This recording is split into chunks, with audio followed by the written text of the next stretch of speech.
that we are inbound for a supply shock here in the near future. Got a bunch of things here on the horizon. Everything for the domino theory is right here on the precipice of playing out.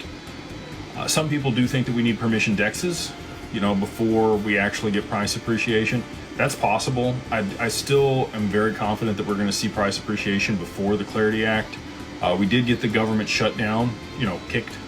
So the Trump did sign the funding bill for the government after they passed it through the House and the Senate.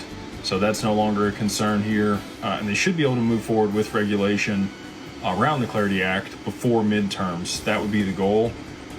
There's been a few different people that have talked about, kind of before April or late March, which again kind of coincides with the midterms. You would want to get it done before then. And I think that XRP will appreciate before the Clarity Act is passed. So if you think it's going to get passed in the next 30 to 45 days, that should also tell you something about what I think is going to happen with XRP. Pretty confident on that we're going to see price appreciation before the Clarity Act goes through. Oh, my wonderful wife with the tea. Thank you. So all that being said, you've got the price falling though, right? We've had a lot of people start to onboard with DWP here recently that I think,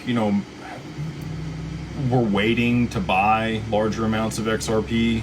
It's been difficult, if you were buying XRP over the last 12 months and you didn't have as much dry powder, it would have been difficult to get to 50,000 XRP. But with the price where it's at, it's a lot more attainable for a lot more folks. So I've seen people, we've seen a pretty good inflow here recently of people that have acquired more XRP in order to be able to work with digital wealth partners and hold their assets there at Anchorage. We have some really cool products coming to market that I'm excited to talk to you guys about in the near future, that I think are going to address a lot of people's concerns with the fees there at Anchorage, which is a very valid concern, right? Like, you want all the benefits, you want the custody, you want the insurance and all of the assurances and benefits that provides, but there's a cost associated with it.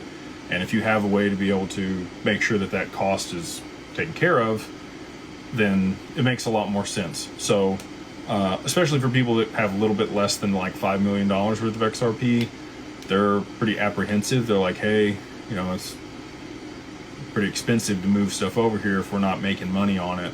And those people can participate in the fund products that we have because they would be accredited. But those are also on a quarterly basis on the payout. The products that we're going to be bringing to market in short